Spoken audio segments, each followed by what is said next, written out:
and welcome to The Vintage Voice. I'm Jessica Rapp, and I'm here with my co-host, Gail Bass. Hello. And we have a really special guest here today, Brigitte Yancy. Hello. Thank you for joining us. And we're going to talk about yoga and the aging process and ways to age well in the body, mind, and community. So let's get started and talk to Brigitte about yoga. Great. All things yoga. All things yoga. Perfect. Okay.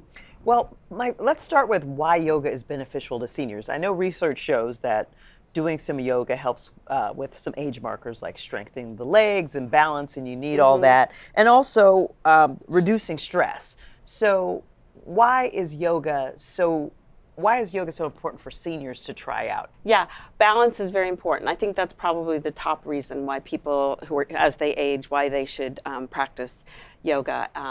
And it's built into the practice, right? A lot of the poses and the exercises that we do in yoga, they require balance to hold them. And so it's really great for balance. The other thing that kind of complements that as well is that yoga strengthens and tones the muscles of the upper legs and the pelvis. It's pretty focused on that, especially like lunges, like when we do the warrior poses. And that tones the muscles that we need should we fall and need to get back up. It gives us the strength to get back up as long as we're not, injured or whatnot. So for me, those are some of the key things. But I also think yoga's great. It can help improve range of motion, or if nothing else, maintain the range of motion that you have. And because we work on strengthening the muscles around the joint, it also helps to improve mobility, which is important. Like if you're reaching up to get a big bag of sugar off a top shelf or whatever, it's not just about the reach and the range of motion, but the strength to hold that. Think about something we see when we're out in public all the time. Not all concrete sidewalks are even. I see people of all ages trip on sidewalks. I saw somebody do that in my neighborhood the other day, and I just thought, you know what? I didn't think about how important our balance is to make sure that we don't fall when we do something it's very like important. that. It's very important to make sure you don't fall. It's also just, it's movement for the sake of movement, which is important. It's just, we've all heard the old adage, move it or lose it, right? So we need to move and keep moving, or else we will lose our mobility and our ability to walk, and it will affect our balance. I also think that, yoga's, it's what I see in my students, because I teach a lot of chair yoga to senior citizens at the senior center. And I also see an improved sense of self. People feel better because they know they're strong, they know they're secure in walking, they know they can go to Sprouts or Fry's on their own, and they don't have to have someone there to help them. So it gives them independence too. Well, think about this. You know how if you're on the Grams and the Facebook chat or Instagram, whatever its name is today, people will take pictures of their food, but they don't take pictures of themselves after they've eaten the food. But they will take pictures of themselves when they're all sweaty or after they've run a marathon. When you've done something physically, you feel better about yourself. And even if you know your hair is crazy, you're proud of that. Right. And yoga's part of that. Oh, even though it's not as intensive as running a half marathon, you're still doing something, right, Jessica? Right, and I feel I've done yoga before, and the type that I've done is, the same sequence over and over again. And I loved that because you can challenge yourself and you can see the improvement. You can see progress. Yeah. You can see progress. Yeah. Yeah. It's really nice. Yeah. And you talk about yoga being a stress reducer. I start every one of my classes telling my students, relax your jaw, breathe in and out through your nose, and make sure that your belly moves as you breathe. And that puts us in the calmer side of our nervous system, right? And I tell them, you want to maintain this throughout the whole practice. You want to keep your jaw relaxed throughout the whole practice. You want to breathe so your belly moves, you're breathing diaphragmatically is what I mean, throughout the whole practice. And if you do that and move to that cadence and do things that strengthen your body and help you to feel better about yourself, in just 1 hour you're gonna feel different than when you started. Did you see how we both instantly changed? I know. I was like, I am slouching. I should feel myself breathing. Thank you for that reminder. That's it's right. good posture is important. Good posture is important, and yoga enforces that because it strengthens your back muscles, the QLs along the spine and the erector spinae in the spine. And those are key to balance. If those muscles are weak, you're wobbly, and you lose your balance easier. So it's really important. Talk to me about chair yoga, because I know I forgot to mention in your intro that you've worked with the city as a contractor with leisure education and Parks and Rec at Via Linda Senior Center mostly, doing yoga classes. And you have a big following. I do, and I feel very blessed about that. Yes, I teach maybe 8 or 9 chair yoga classes a week, and those are all levels classes.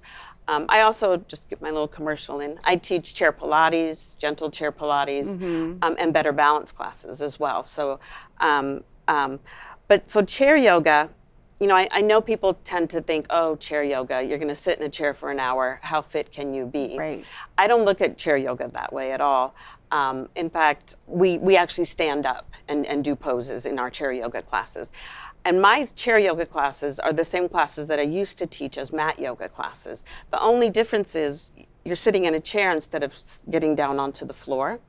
And you're using the chair like for poses like down dog or tabletop or wherever you might have, or plank, where you might have your hands on the floor. You're doing it on a chair. Okay. And they're still doing down dogs. We're still lifting a leg up behind us and stepping forward into a warrior lunge pose. And so they're very challenging classes, I think. And that's what my students want. That's why they come. They want to be challenged. They want to build strength. They want to try things that they didn't think they could do anymore. Now, you touched on something really briefly. You said there's misconceptions about what chair yoga is. Are there other misconceptions about chair yoga besides people thinking it's not real exercise when it actually is? It is, yeah. The number one thing is people say, oh, I can't do yoga. I'm not flexible. And I tell them that's why you do yoga, because you're not flexible, because yoga improves flexibility. And we've been talking about strength, but the flexibility is just as important. And yoga really means balance and bringing two opposites together, like as you go back to the meaning of the word yoga and joining opposites. And so we do both strength and flexibility. And so that's one thing I hear. People always say, oh, you must be really flexible because you do yoga. And I'm semi-flexible. I'm not super duper. I'm not, as we call them, Gumbies in the yoga world. But you don't have to be flexible to do yoga. Right. And then, the other thing is people think, oh, I don't need chair yoga. I'm more advanced than that. I had a woman once tell me that she thought she had trouble getting up and down off the mat when she was doing yoga. And I said, well, why don't you try chair yoga? And she's like, oh, no, I don't need chair yoga. But then she came and she's like, that was a workout. That was really a workout. Yeah. So teachers teach chair yoga differently, and there are some classes where people need to stay in the chair the whole time. But there are classes where people want a good workout, but they can't get up and down off the floor. And so chair yoga is the ideal workout for them. What should beginners consider when they're to stay safe? Because let's face it, you should always consult with your doctor before you do any definitely. Any kind of exercise. Talk to your doctor first, everybody. But then, after they okay you, what should somebody consider when they're starting out? Well, I think it's really important to know your limitations. To know if your balance is bad, you need to know that. And you need to not come into a class and start doing challenging balance poses, standing with one foot in one position and another foot in another with your arms up. And the temperature at 110 degrees. Yeah, well, we don't do that at Via Linda, but we believe in AC. Exactly. Ceiling fans and AC for sure. Knowing your limitations is important. Knowing what you can and can't do, and being honest about that with yourself, right? That's very important. Also, start with a beginning or a gentle class. You may feel like at first it's not as challenging as you thought it was, but it's better safe than sorry. So I would start with a gentle class. And also, I think you should tell your teacher if you're new. I love it when my students come up and they say, I've never done yoga before, I'm here to do chair yoga. And that way, I can help them individually, but I can also work it into my teaching when I describe the poses in a little more detail than I might. Yes, that's helpful. So that people know what they're doing, or people who don't know what they're doing can get a better idea of what they should be doing. Yes, I'm the queen of the modified pose. That's perfect. Well, I mean, chair yoga is a modification in and of itself, right? Right. Yeah. Now, you know what, you didn't reveal any private details when you shared about the woman who said she was having problem getting off the floor, and then she tried chair yoga. Do you have any other personal stories you can share from some students who really found their groove doing yoga? Yeah, I think, and I get I have hundreds of stories that I could share. I mean, there's just so many. But there is one that resonates with me, and this is actually back when I first started. I had a student who came up to me, and she was on a walker, and she said she'd always been so active her whole life, and she'd gotten sick, and so she was bedridden for a while, and it got to the point where she couldn't even walk out to her mailbox alone, without knowing there was somebody there to help her. And so her doctor said she should try chair yoga, so she did, and she started doing chair yoga with me. And one day she came up, she goes, "I want you to know I walked to the end of the driveway all by myself, no walker." And she was so proud of herself. And she kept me updated on her story. She goes, "I went down to the neighbor's house. I hadn't been in their house in a few years. I walked down the street. I walked around the block." And the penultimate point of this is that she came in one day and she said, "I just booked a trip to Europe with my granddaughter and my great-granddaughter, and we're going to go do a river cruise down the Rhine in Europe." And she also said that she was going to fly home through upstate New York, where she was from, and she was going to see her newborn great, I don't know how many greats it was, but grandson in Rochester, New York. And then she and her daughter were going to drive across the country to get back home. And this was a woman who could barely get out of bed, and she kept saying it was from the yoga. Yoga was the only thing she was doing. So she kept saying, great. Yeah, that's a great story, because so many people are bedridden and they want to get up, and and they're older and they want to do for themselves. You see this more than me, that this is a way for them to do it. You can modify it. Lois could barely stand. Well, she's no longer with us, but she could no longer stand when she first came to chair yoga, and then eventually she got up and stood behind her chair, and it was just so wonderful to see. So she totally gained her independence back. She did. That's amazing. Yeah, she was. By the time she came back from Europe, she was 92. She told me she had just celebrated her 92nd birthday. You know what's going to happen? I'm doing that Rhine River cruise this summer. Are you? And my dad's going to be turning 92 this summer. Well, he's going to say, go. "Why aren't you taking me?" Exactly. And I'm going to say, "You never took me to the Grand Canyon." And he needs to come to chair yoga if he wants to go. Okay, well, I think this is the part that I've been looking forward to the most. Can you guide us through a simple seated short practice, a few exercises? You guys are going to do them? You ladies are going to do them? I got my pants on. You're ready? I don't have my pants That's on. okay. That's all right. Yeah. Okay. So as I said, I always tell my students to sit up at the front of the chair, right? So sit up at the front of the chair so that you're using your back to hold you up. And then I invite them to close their eyes and relax their jaw for just a moment. And really what we're doing here, a lot of times we're somewhere physically, but we're not there mentally. So we take our attention to our breath and just kind of bring our whole self here. Okay, and then we're going to open our eyes. I do lots of stretches, lots of range of motion, arms up, and just give yourself a big stretch.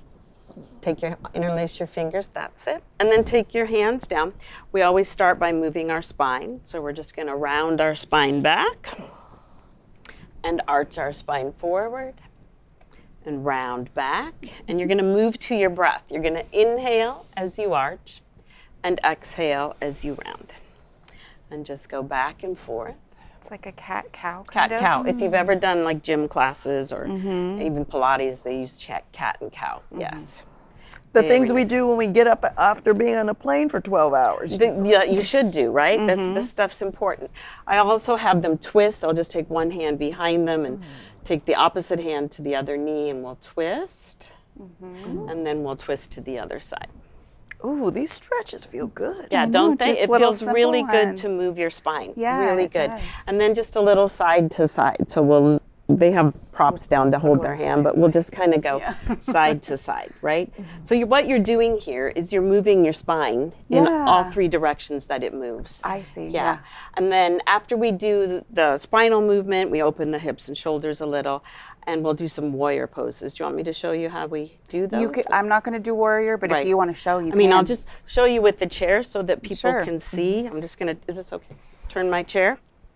So this is, this is a warrior pose that we do. This is a good one for balance. I know you can't see everything I'm doing, but my right knee is bent, my left leg is pretty straight, and then I'm on my back toes and flat on my front foot. And then I'll take my arms up. And you can see how this is a great pose for building strength for balance, right? So we do different warrior poses. We do standing balances where you'll stand on one leg, right? Like a tree pose. I mean, it's different, and those are incorporated into every practice. So. I like doing those when I'm standing in line. It's good. I always tell my students, you're standing in line at Walmart or something, stand on one leg and try to take your hands off the cart, and practice. I tell them to do all kinds of weird things in public. but don't do it if there's a spill on aisle 4. No, don't. That's true. That's true. What's one small, simple movement somebody can practice, could try at home today without, your class? What's one small movement? So I tell my students to do just what we just did every day. I say, if you're not going to come to yoga that day, sit on the edge of your bed when you get up, do your cat and cows, and do your twists, right? And do your side flexion. Move your spine in the 3 ways it moves. Because we've got to keep our spine mobile. If your spine seizes up, you can't walk. It's hard to balance. And so we've got to keep the spine moving and mobile and flexible, as well as strengthening. And that's what we did. It's very subtle, but it'll strengthen your spine as well.